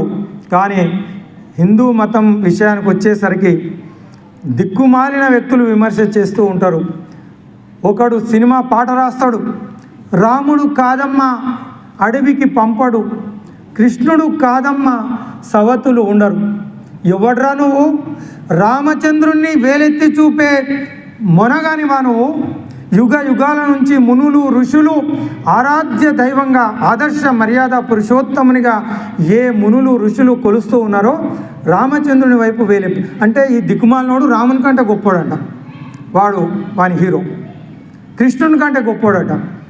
మనం మౌనంగా చాలా బాగా తీసిన భయ్ సినిమా, ఎంత బాగా రాసిన పాట. వాని పళ్ళు రాలగొడితే చేతులు లేకుండా చేస్తే మళ్ళీ ఇంకొక దరిద్రుడు ఇట్లా మన దిక్కుమాలిన స్టోరీలు రాసుకోబోయి నీకు నచ్చితే ఏమైనా రాసుకో. ఆ అంటే అమలాపురం, ఈ అంటే ఇచ్చాపురం, కేవు కేక, నీ దిక్కుమాలిన పాటలు అంటావా, దిక్కుమాలిన పాటలు రాసుకో. కానీ మా దేవి దేవతల వైపు కన్నెత్తి చూడడానికి కూడా ఎన్ని గుండెలు, ఎంత ధైర్యం. ఎవడ్రా మీరు? మా దేవుళ్ళ దగ్గరికి ఎందుకు వస్తారు? నీకు నచ్చకపోతే నువ్వు పూజ చెయ్యకు. కానీ రాముణ్ణి, కృష్ణుణ్ణి, ధర్మరాజును నిందించే పరిస్థితి ఎందుకు వస్తుందంటే మనం తెలుసుకోలేము. అవును భయ్, కావచ్చు, ఎందుకంటే మనకు తెలియదు, రామాయణం చదవం, రాముడు ఏం చేసిండో తెలియదు, మహాభారతం చూడం, భాగవతం తెలుసుకోం. శ్రీకృష్ణుడు యోగేశ్వర యత్ర యోగేశ్వర కృష్ణో వసుదేవ సుతం దేవం కంస చానూరమర్దనం దేవకి పరమానందం కృష్ణం వందే జగద్గురుం. కృష్ణుడు యోగుల కంటే యోగీశ్వరుడు శ్రీకృష్ణుడు. ఈ దిక్కుమాలిన గోపికలు ఇలాంటి తుచ్చమైన మానవ సంబంధాలకు అతీతమైనటువంటి యోగుల కంటే పరమోత్కృష్టమైన యోగీశ్వరుడు శ్రీకృష్ణ పరమాత్ముడు. ఆయన గురించి తెలియక దిక్కుమాలిన ఆ చీరలు ఎత్తుకపోయిండు అని హీరో కృష్ణుని పెట్టి, హీరోయిన్లను గోపికలను పెట్టి డ్యాన్సులు చేపిస్తే కృష్ణుడు ఇదే పని చేసిండేమో అనుకునే అపార్థం వచ్చే విధంగా ఈరోజు దిక్కుమాలిన వాళ్ళు సినిమాలు తీస్తూ ఉన్నారు. అవి చూసి మనం కూడా కృష్ణుడు ఇట్లనే ఉన్నాడేమో అనుకునే ప్రమాదం ఉంది మిత్రులారా. అందుకే ద్రోణాచార్యుడు ఆయన మీద కూడా వేలెత్తి చూపిస్తూ ఉన్నారు. ఈ దారి తప్పిన మేధావులు హిందూ మతం పైన బురద చల్లాలని ప్రయత్నం చేస్తున్నటువంటి ముష్కరులు, నీచ నికృష్టులు, వాళ్ళకు నమ్మకం లేదు. అయినప్పటికీ మన మతం మీద నమ్మకం పోగొట్టడానికి, మనం ఆరాధిస్తున్నటువంటి వ్యక్తులపైన బురద చల్లడానికి ఈరోజు గురు పూజ దినోత్సవం రోజు దారి తప్పిన మేధావులు విమర్శ చేస్తూ ఉన్నారు. ద్రోణాచార్యుని పైన వేలెత్తి చూపే ధైర్య సాహసాలు ఎందుకు చేస్తూ ఉన్నారంటే మనం తెలుసుకోలేకపోవడం, వారికి సమాధానం చెప్పలేకపోవడం, మనం ప్రతిఘటించకపోవడం, మనం వారికి సరైన సమాధానం చెప్పలేని పరిస్థితిలో ఉన్నాం. ఒకడు వచ్చి నన్ను అడుగుతాడు, మీరు చెప్పేదంతా బాగుంది సార్, ఏకలవ్యునికి ఎందుకు చదువు నేర్పలేదు సార్? నీతులు బాగా చెప్తారు మీరు. మా ఏకలవ్యుడు ద్రోణాచార్యుని వద్ద చదువుకుంటా అని చెప్పి వస్తే చదువు నేర్పకుండా వెళ్ళగొట్టడమే కాదు, వాడేదో కష్టపడి చదువుకుంటే బొటనవేలి తీసుకుంటాడా సార్? అలాంటి దుర్మార్గుడు, నీచ నికృష్టుడు మీరు ఆదర్శ ఆచార్యుడు అని చెప్పడానికి ఏ విధంగా చెప్తున్నారు సార్ అని చెప్పి వచ్చి ప్రశ్నలు అడిగే పరిస్థితి ఈరోజు ఉంది. నన్ను అడిగిన సందర్భాలు ఉన్నాయి. నిజంగా నువ్వు తెలుసుకోవాలని ఉంటే ద్రోణాచార్యుడు గనక అలా చేసుంటే అంతకంటే నీచ నికృష్ట ఆచార్యుడు ప్రపంచంలో మరొకరు ఉండరు. మరి ఎందుకు వ్యాస భగవానుడు ద్రోణాచార్యుడిని ఆదర్శ ఆచార్యుడిగా ఎందుకు చెప్పడం జరిగింది? వేల సంవత్సరాల నుంచి మునులు ఋషులు ద్రోణాచార్యుని అంత ఎందుకు గౌరవిస్తున్నారు? అంత నీచమైన పని చేసి ఉంటే మనం ఆయనను కూడా దుర్యోధనుడు, దుశ్శాసనుడు ఇలాంటి నీచమైన వ్యక్తులతో మనం కూడా ద్రోణాచార్యుని చెప్పాల్సిన అవసరం ఉండే. అందుకే బాగా ఆలోచించండి. ఇలాంటి ప్రశ్నలు మన వాళ్ళే వేయడం జరుగుతుంది. అందుకే చెప్తూ ఉన్నాను నేను. ఇంతకుముందు చెప్పినా కదా, నీవు నాకు 10,000 ఇచ్చి మీ పిల్లలకు ఒక రూమ్లో చదువు చెప్పమని మీ ఇంటికి పిలిచి చదువు చెప్పిస్తూ ఉంటే ఎవరో పక్కింటి అబ్బాయి వచ్చి సార్ నేను మీ రూమ్లో కూర్చొని నేను కూడా చదువుకుంటా సార్ అంటే నేను అలో చేయగలుగుతానా చెప్పండి? నేను ఒక ఉద్యోగిని, మీరు యజమాని, మీరు జీతం ఇచ్చి నాకు చదువు నేర్పమని చెప్తూ ఉన్నారు. కాబట్టి ఎవరు అడ్మిషన్ ఇవ్వాలి? ఒక ప్రైవేట్ స్కూల్లో నేను టీచర్గా పనిచేస్తూ ఉన్నా. ఈ క్లాస్కు వెళ్ళి నేను పాఠం చెప్పాలి, 10th క్లాస్. ఒక బయట నుంచి ఒక పిల్లవాడు వచ్చి సార్ నేను క్లాస్లో కూర్చొని వింటా అంటాడు. టీచర్ వినమని చెప్తాడా? చెప్పే అధికారం ఉంటుందా టీచర్కు? ఆ ఓనర్ కరెస్పాండెంట్ దగ్గరకు పోవాలి, వాడు ఫ్రీగా ఇస్తాడో డబ్బులు తీసుకొని ఇస్తాడో. అడ్మిషన్ ఇస్తే కదా, ఎవరికి అడ్మిషన్ ఇస్తే ఎవరు క్లాస్లో కూర్చుంటే వాళ్ళకు చచ్చినట్టు టీచర్ పాఠం చెప్పాలి. ద్రోణాచార్యుని పరిస్థితి అది. కురు పాండవులకు డబ్బులు ఇచ్చి చదువు చెప్పిస్తూ ఉన్నాడు భీష్ముడు. వేరే పిల్లలు వచ్చి చదువుకుంటా అంటే చదువుకోమని చెప్పే అధికారం ఆయనకు లేదు. ఆయన పెయిడ్ టీచర్, అడ్మిషన్ ఇవ్వాల్సింది భీష్ముడు. అది తెలుసుకోకుండా ఆయన చదువుకుంటా అంటే చదువు నేర్పలేదని చెప్పడం సమంజసం కాదు. తన కన్న కొడుకునే పక్కన పెట్టినటువంటి ద్రోణాచార్యుడు ఎవరిపైన పక్షపాతం చూపిస్తాడు అంటే ఎట్లా నమ్మాలో మనమే ఆలోచించాల్సిన అవసరం ఉంది మిత్రులారా. ఆయనను చనిపోయిన వాళ్ళు మహానుభావులు, మన దరిద్రం మన పైత్యాన్ని ఆ మహానుభావులకు అంటగట్టి వాళ్ళను కూడా మనం నేరస్తులుగా చూసే మహాపాపం మనం చేయొద్దని చెప్పి. ఇక బాగానే ఉంది సార్, ఇది అయితే ఓకే, అడ్మిషన్ ఇవ్వలేదు, కరెస్పాండెంట్ ఇవ్వాలి, ఓనర్ అడ్మిషన్ ఇవ్వాలి భీష్ముడు కాబట్టి ద్రోణాచార్యుని తప్పులేదు. ఒప్పుకుంటారా లేదా? ఇంకా ఆర్గ్యుమెంట్ చేద్దాం. ఒప్పుకుంటారు కదా? ఏకలవ్యుని అడ్మిషన్ ఇవ్వకపోవడానికి ద్రోణాచార్యునికి అధికారం లేదు. ఇక రెండవ విషయం, మరి వాడు కష్టపడి చదువుకొని విద్యను అద్భుతమైన విద్య నేర్చుకుంటే బొటనవేలు ఎందుకు గురుదక్షిణగా తీసుకున్నాడు సార్? ఇదైతే తప్పే కదా. దీన్ని ఎట్లా సమర్థిస్తారు? కరెక్ట్, ఈ క్వశ్చన్ రావాలి. ప్రశ్న వస్తేనే సమాధానం దొరుకుతుంది. పిల్లలను తీసుకొని అడవికి వెళ్తాడు, వాళ్ళతో పాటు హస్తినాపురం కుక్కలను కూడా తీసుకుపోతారు వేటకు. మామూలుగా పట్నం కుక్కలు పల్లెటూళ్ళకు వెళ్తే అక్కడ పంచలు ఆ బట్టలు చూసి మరుగుతాయి. మన బస్తీలో కూడా ఎవరైనా బిచ్చగాళ్ళు జోలే సంచి తీసుకొని వస్తే కుక్కలు మరుగుతాయి, మనల్ని చూసి మొరగవు. ఎందుకంటే విచిత్రంగా కనిపిస్తే మొరగడం కుక్క సహజ లక్షణం. కాబట్టి పట్నం కుక్కలు అడవికి పోయినాయి కాబట్టి అక్కడ ఏకలవ్యుడు ఆటవిక జాతికి చెందిన వ్యక్తి కాబట్టి వాళ్ళ వేషం విచిత్రంగా ఉంటుంది కాబట్టి దాన్ని చూసి వీళ్ళ వెనకాల వచ్చినటువంటి కుక్క మరుగుతుంది. మరిగితే ఆ కుక్కకు ఇటు దవడకు అటు దవడకు పైనుంచి కింది నుంచి సందు లేకుండా బాణాలను గుచ్చి కొట్టి పంపిస్తాడు. అది కుయ్ కుయ్ కుయ్ కుయ్ అని ఏడ్చుకుంటూ పాండవుల దగ్గరికి వస్తుంది. వీళ్ళందరూ గురువు దగ్గరికి తీసుకుపోతారు. సార్ ఇట్లా చూడండి, కుక్కకు ఎవరో బాణాలు కొట్టినారు. చూస్తే అద్భుతమైనటువంటి విలువిద్య నైపుణ్యం కలిగిన వ్యక్తి మాత్రమే ఆ విధంగా బాణప్రయోగం చేయగలుగుతాడు. అయితే అందులో ఉన్నది ఆ వ్యక్తి మనస్తత్వం. ఎంత హింస క్రూరత్వం ఉంటే తప్ప ఒక మూగ జీవి పైన ఇంత క్రూరంగా, కుక్క మరగడం సహజం కదా, కొడితే ఒక బాణం కొట్టి వదిలిపెట్టాలనే, కానీ ఇంత క్రూరంగా దాని దవడ తెరుచుకోకుండా కింది నుంచి పైనుంచి ఇంత భయంకరంగా బాణాలు కొట్టిండు అంటే ఆ వ్యక్తి మనస్తత్వం హింసాత్మకమైనటువంటి వ్యక్తి, దుర్మార్గమైనటువంటి వ్యక్తి మాత్రమే ఈ విధంగా ప్రవర్తించగలుగుతాడు అని గ్రహించినటువంటి ద్రోణాచార్యుడు ఎవరు ఈ బాణాలు కొట్టింది అని చెప్పి వెళ్తే ఏకలవ్యుడు కనిపిస్తాడు.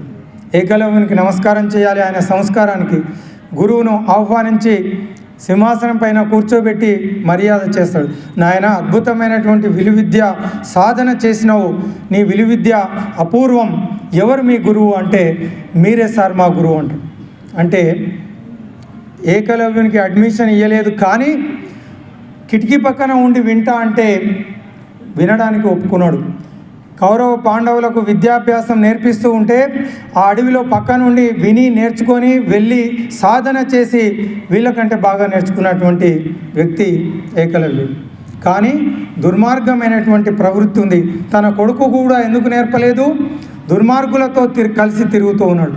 దుర్మార్గులకు శక్తి సామర్థ్యాలు ఉంటే సమాజాన్ని పట్టి పీడిస్తారు. కాబట్టి ఒక ఆచార్యుని యొక్క బాధ్యత ఈ ధర్మాన్ని కాపాడడం. కాబట్టి దుర్మార్గులకు విలువిద్యలు గొప్ప శక్తి ఇవ్వడం అన్నది సమాజానికి కీడు చేస్తుంది. కాబట్టి ఇలాంటి దుర్మార్గమైన వ్యక్తి తను చెప్పింది విని నేర్చుకున్నప్పటికీ తననే గురువుగా భావిస్తూ ఉన్నాడు. చాలామంది చెప్తారు, మరి ఏకలవ్యుడు చెప్పలేదు కదా, నేనే నేర్చుకున్నా సార్, నాకు ఎవ్వడు లేడు, గురువు లేడు, ఎవ్వడు లేడు, నేనే నేర్చుకున్నా అని చెప్పలేదు. మిమ్మల్ని చూసే నేర్చుకున్నాను, మీరే నాకు గురువు అని చెప్పి ఏకలవ్యుడే చెప్పుకున్నాడు కదా. ఇక మనం కాదనే ప్రసక్తే లేదు. అలాగైతే నాకు గురుదక్షిణ ఇవ్వాలంటాడు. మీరు అడగండి, ఏది అడిగితే అది గురుదక్షిణ ఇస్తా అని చెప్పి ఒప్పుకుంటాడు. ఇక కుడి చేయి బొటనవేలు గురుదక్షిణ అడిగితే నిస్సంకోచంగా కుడి చేయి బొటనవేలు గురుదక్షిణగా ఇచ్చి ఆ గురువు రుణాన్ని తీర్చుకున్న మహానుభావుడు శిష్య చూడమని ఏకలవ్యుడు. ఇది బాగానే ఉంది సార్ అనొచ్చు. కానీ తర్వాత మహాభారత యుద్ధంలో ఎడమ చేయితో కూడా బాణాలు కొట్టడం నేర్చుకున్నాడు ఏకలవ్యుడు. మీరు చూడండి, జరాసంధుని సైన్యాధిపతిగా చేరి శ్రీకృష్ణుడితో భయంకరమైన యుద్ధం చేసి శ్రీకృష్ణుని చేతిలో మరణించినటువంటి వ్యక్తి ఏకలవ్యుడు. కుల మత వర్గ సంకుచిత భావాలను పక్కన పెడితే హనుమంతుడు మనం భగవత్ స్వరూపంగా కొలుస్తాం. బెస్త కన్యకు పుట్టినటువంటి వేదవ్యాసుని భగవంతునిగా ఆరాధిస్తాం. ఒక బోయవాడుగా ఉండి రామాయణాన్ని అందించిన వాల్మీకిని మనం ఒక మహాపురుషుడిగా రోజు నెత్తిన పెట్టుకొని పూజ చేస్తాం. ఇక్కడ కులాలు మతాలు వర్గాలు కాదు, మంచి చెడు, దుర్మార్గుడు మంచి ధర్మాత్ముడు, ఇదే మనం చూడాలి. కాబట్టి ఆ తర్వాత దుర్మార్గులతో కలిసి ఏదైతే అనుమానం వ్యక్తం చేసిండో ద్రోణాచార్యుడు, అదే నిజమైంది. ఏకలవ్యుడు మంచి వాళ్ళతో కలవలేదు. చివరికి ఈ జరాసంధుని సైన్యంలో చేరి శ్రీకృష్ణ పరమాత్ముని చేతిలో మరి చంపబడ్డటువంటి వ్యక్తి. కాబట్టి ద్రోణాచార్యుడు చేసింది మంచి పన చెడ్డ పన విఘ్నులైనటువంటి మీరే ఆలోచించవలసిందిగా. ఆ విధంగా ఎందుకు ఏ పని చేసినా ఏదో ఒక లాభాన్ని ఆశించే చేస్తారు. ద్రోణాచార్యుని బొటనవేలు తీసుకోవడంలో ద్రోణాచార్యునికి ఏమైనా లాభం ఉందా అంటే ఏమీ లేదు, సమాజహితం తప్ప. అందుకనే ద్రోణాచార్యునిలో దోషం లేదు. సమాజహితాన్ని లోక కళ్యాణాన్ని ఆశించిండు కాబట్టి కన్న కొడుకును కూడా పక్కన పెట్టిండు. అందుకోసమే దుర్మార్గులకు శక్తి సామర్థ్యాలు ఉండొద్దు అని చెప్పి ఏకలవ్యుని బొటనవేలు తీసుకొని ప్రపంచంలో తనకు అపకీర్తి వచ్చినా పర్వాలేదు, సమాజ కళ్యాణమే ముఖ్యమని ఆయన ఆశించినటువంటి త్యాగమూర్తి ద్రోణాచార్యుడు. ఆయనకు తెలుసు కదా, బొటనవేలు తీసుకుంటే తరతరాలు కొంతమంది ఆయన అపార్థం చేసుకొని తిడతారని తెలుసు కదా. అలాంటి అపనిందను కూడా భరించడానికి సిద్ధపడ్డాడు. అంటే తన కొడుకు కోసమా, తన కోసమా, తన లాభం కోసం చేసిండా చెప్పండి? స్వార్థంతో చేస్తే తప్పకుండా ద్రోణాచార్యుడు దుర్మార్గుడే. కానీ ఎలాంటి స్వార్థం లేదు కదా, సమాజహితం మాత్రమే ఆశించినటువంటి వ్యక్తి ద్రోణాచార్యుడు. మిత్రులారా, ఆ విధంగా కురు పాండవులకు విద్యాభ్యాసం నేర్పించిన తర్వాత వీళ్ళు కూడా గురుదక్షిణ ఇస్తామని ముందుకు వస్తారు. ముందు నాకే ఛాన్స్ ఇవ్వాలి అని దుర్యోధనుడు వస్తాడు. మంచిది, ఏం గురుదక్షిణ ఇవ్వాలి గురువుగారు అంటే, నా మిత్రుడు ఒక లెసన్ చెప్పిండు నాకు. నా క్లాస్మేట్ ద్రుపదుడు మహావీరుడు, అతిరథుడు, మహాబలవంతుడు. ఆ ద్రుపదుణ్ణి ఏమాత్రం హాని కలిగించకుండా ప్రాణాలతో బంధించి నాకు తీసుకొచ్చి అప్పగించాలి. ఇది నేను కోరుకునే గురుదక్షిణ. ఓకే, ముందు నాకే ఛాన్స్ ఇవ్వండి అని దుర్యోధనుడు 9 తమ్ములు తీసుకొని పోతాడు. జరాసంధుడు పట్టి బంధించి కట్టేసి పడేస్తాడు. ఇక పాండవులు, గురుగారు మాకు అవకాశం ఇవ్వండి అంటే అర్జునుడు పాండవులు కలిసి వెళ్ళి ద్రుపదుని ఓడించి ఈ కౌరవులు దుర్యోధన 9 సోదరులను విడిపించి ద్రుపదుని ప్రాణాలతో బంధించి తీసుకొని వచ్చి గురువుకు గురుదక్షిణగా అప్పగిస్తారు. ద్రోణాచార్య ముందు నిలబెడతారు. కట్లు ఇప్పండి అని చెప్తాడు. మిత్రమా, నీకు జ్ఞాపకం ఉందా? రా మిత్రమా, నువ్వు ఆ రోజు నిండు సభలో ఓ మంచి గుణపాఠం చెప్పినావు నాకు.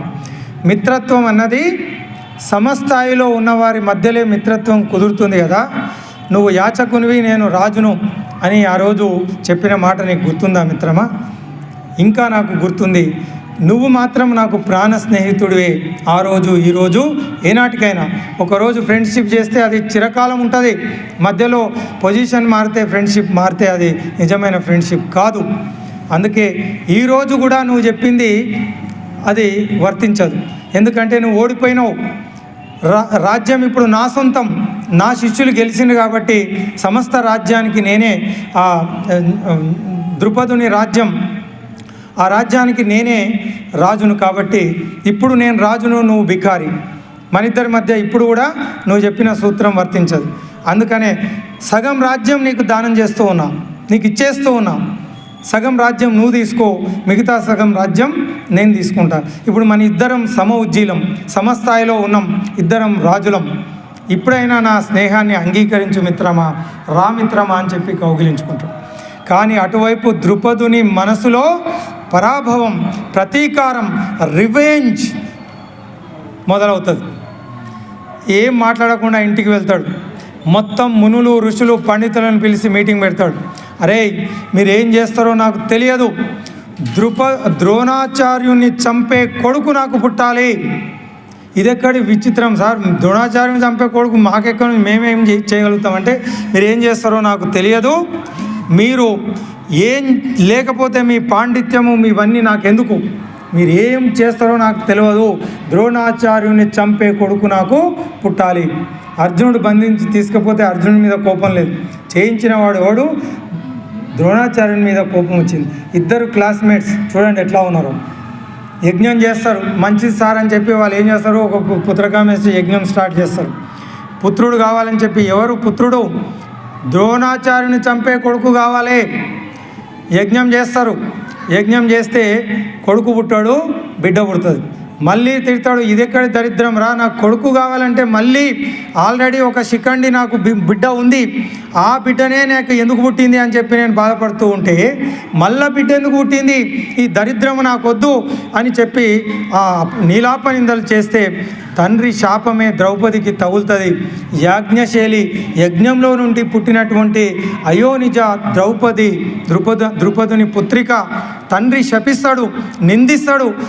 ఆ విధంగా ద్రౌపదికి ఆ తండ్రి ఇచ్చినటువంటి శాపాలే తర్వాత అపనిందలుగా, కష్టాలుగా వస్తాయి.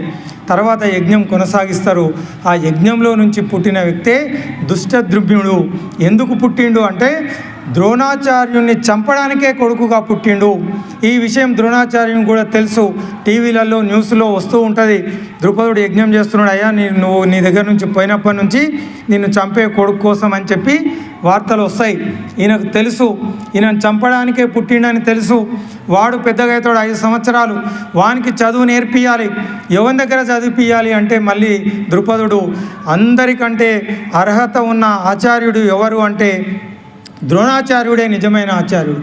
ఆయన దగ్గర చదివితేనే మంచి విద్య, మంచి అస్త్రశిష్యాలు, ధనుర్విద్య నేర్పగలుగుతాడు అని చెప్పి ద్రోణాచార్యుని దగ్గరికి చదువుకోవడానికి పంపిస్తాడు దుష్టద్రుమ్యుని. మీరు ఆలోచించండి మిత్రులారా, ప్రపంచంలో ఎవడైనా ఏ దేశంలోనైనా తనకు చంపడానికి పుట్టినటువంటి ఆగర్భ శత్రువు అయినటువంటి వ్యక్తికి పిలిచి ప్రేమానురాగాలతో ధనుర్విద్య, సకల విద్యలను ఎవరైనా నేర్పించగలుగుతారా అంటే కేవలం ఒక ద్రోణాచార్యుడు తప్ప. అర్హత, ఆర్తితో వచ్చిన ప్రతి ఒక్కరికి చదువు నేర్పడమే ఆచార్యుని యొక్క కర్తవ్యం. కాబట్టి తనకు చంపడానికి పుట్టినటువంటి వ్యక్తి అని తెలిసి కూడా దుష్టద్యుమ్నునికి సకల విద్యలు నేర్పించి ధనుర్విద్యను మొత్తం నేర్పించినటువంటి ఆదర్శవంతమైన ఆచార్య శిరోమణి ద్రోణాచార్యుడు. మిత్రులారా, ఆ విధంగా మరి ద్రోణాచార్యుణ్ణి మనం ఏ విధంగా ఈరోజు చూడాలనో ఆలోచించవలసిన విషయం. అంతటి అద్భుతమైనటువంటి వ్యక్తి ద్రోణాచార్యులు. మరి ఇంకొక విషయం, స్పర్ధయా వర్ధతే విద్య అంటాం. ఆ రోజు కూడా అర్జునుని పట్ల ద్రోణాచార్యుడు ప్రేమ చూపిస్తున్నాడు అని చెప్పి ఈ దుర్యోధన, దుశ్శాసన, ఈ కొడుకు అశ్వత్థామ ద్వేషాన్ని పెంచుకుంటారు అర్జునుని మీద. పూర్వం దేవదానవులు యుద్ధం చేస్తూ ఉంటే రాక్షసులు చనిపోతే వాళ్ళ గురువు శుక్లాచార్యుడు బతికిస్తూ ఉంటాడు. ఆయనకు మృత సంజీవిని విద్య తెలుసు. ఎట్లనైనా దేవతలు చచ్చిపోతే బతకరు, అప్పటికి అమృతం దొరకదు. ఏదైనా చేసి రాక్షసుల గురువు దగ్గర ఉన్న మృత సంజీవిని విద్య దేవతలు నేర్చుకోవాలని చెప్పి మీటింగ్ పెట్టుకుంటారు. మరి ఎవరు దీనికి అర్హులు అని చెప్తే బృహస్పతి కొడుకు కచుడు చాలా మంచి పిల్లవాడు, అర్జునులాగా. ఇంత మంచి పిల్లవాడు శుక్రాచార్యుని దగ్గరికి వెళ్ళి శిష్యునిగా చేరితే తప్పకుండా శుక్రాచార్యుని మెప్పించి ప్రియ శిష్యుడు అయ్యి మృత సంజీవిని విద్య నేర్చుకుంటాడని చెప్పి దేవతలంతా కలిసి కోవర్టుగా, ఇప్పుడు దురంధర్ సినిమాలాగా రాక్షస గురువు దగ్గరికి విద్యాభ్యాసం చేయడానికి పంపిస్తారు.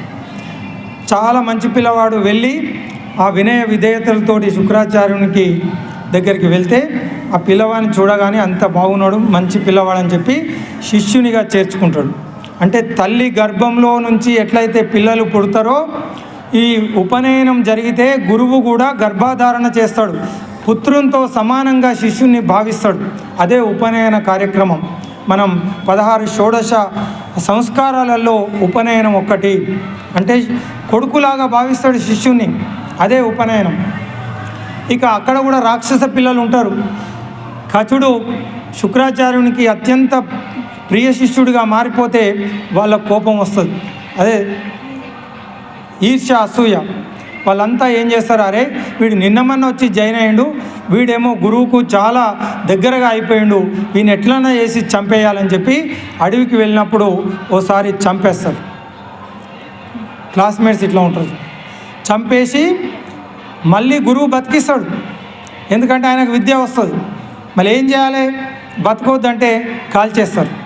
కాల్చితే కూడా గురువు బతికిస్తాడు.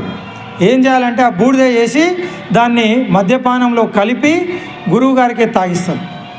ఇప్పుడైతే ఇంకెట్లా బతుకుతాడో చూస్తామని ఇట్లాంటి క్లాస్మేట్స్ కూడా ఉన్నారు. ఆ తర్వాత రాత్రి అయిపోతుంది, అందరు వస్తారు, కచుడు తిరిగి రాడు. ఆ శుక్రాచార్యునికి బిడ్డ ఉంటుంది దేవయాని, ఆమెకు ఈ కచుడు అంటే చాలా ఇష్టం. కచుడు రాకపోయేసరికి నాన్నగారి దగ్గరికి వెళ్ళి, నాన్నగారు ఎందుకో కచుడు అడవికి వెళ్ళి తిరిగి రాలేదు, అందరు పిల్లలు వచ్చినారు. ఏమో అమ్మ అంటే ఆ కచుడు లేడు నాన్నగారు, మీరు ఏమైనా చేయండి, కచుడిని ఎక్కడ వెళ్ళిండో తెలుసుకోండి అంటే ఆయన కళ్ళు మూసుకొని దివ్య దృష్టితో చూస్తే జరిగింది అర్థమవుతుంది. ఈ పిల్లలంతా వాడిని చంపి కాల్చి బూడిద చేసి మద్యపానంలో కలిపి ఆయనకే తాగిస్తారు, ఆయన పొట్టలో ఉంటాడు. ఏం చేయాలి, బిడ్డ ఏడుస్తుంటుంది, కచుడు లేకపోతే నేను కూడా బతుకా అంటుంది. తప్పని పరిస్థితి వస్తుంది. ఏం చేయాలి, అప్పుడు బిడ్డ చచ్చిపోతుంటుంది కాబట్టి మరి కడుపులో ఉన్నాడు కాబట్టి వాడిని బతికిస్తే ఏమవుతుంది, పొట్ట తీర్చుకొని బయటకు వస్తాడు, శుక్రాచార్యుడు చనిపోతాడు. మరి ఏం చేయాలి, తప్పని పరిస్థితిలో కడుపులో ఉన్నటువంటి ఆ కచుని బతికించి మృత సంజీవిని విద్యను కడుపులో ఉన్నప్పుడే కచునికి నేర్పించి, ఎందుకంటే మళ్ళా శుక్రాచార్యుడు చచ్చిపోతే ఆయనను బతికేయాలి కదా. ఆ విధంగా కచుడు అంటే భగవంతుడు ఏమైనా చేయాలి కానీ మనుషులు ఏం చేసినా అదృష్టవంతులను ఎవ్వడు పాడు చేయలేడు, దురదృష్టవంతులను ఎవ్వడు బాగు చేయలేడు అన్నది సత్యం. కాబట్టి మరి అర్జునుడిని ఎవ్వడు ఏం చేయలేకపోయిండ్రు. ఆయన పరమశివుణ్ణి మెప్పించి పాశుపదాస్త్రాన్ని సాధించిండు, కాలకేయులను ఓడించి మహావీరుడుగా ప్రసిద్ధిగాంచిండు. మనం అర్జునుడి గురించి చెప్పుకున్నప్పుడు అర్జునుడు, కర్ణుడు, కలికి అట్లాంటి దిక్కుమాలిన సినిమాలు తీసి మన భారత రామాయణాలను కించపరిచే విధంగా దుష్ట చతుష్టయము అంటే ప్రపంచంలో పరమ దుర్మార్గులు నలుగురు ఎవరయ్యా అంటే దుర్యోధన, దుశ్శాసన, ఇంకా శకుని, కర్ణ.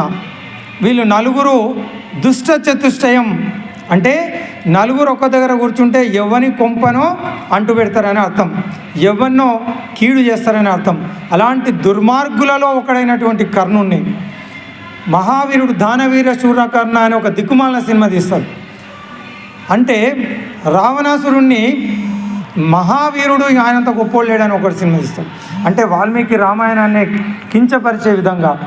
రామాయణం ఉద్దేశం ఒక్కటే, ప్రపంచంలో అందరికంటే మంచి వ్యక్తి, అందరూ మంచితనాన్ని తీసుకొచ్చి మిక్సీలు వేసి తిప్పితే వచ్చే ధర్మస్వరూపం శ్రీరామచంద్రుడు.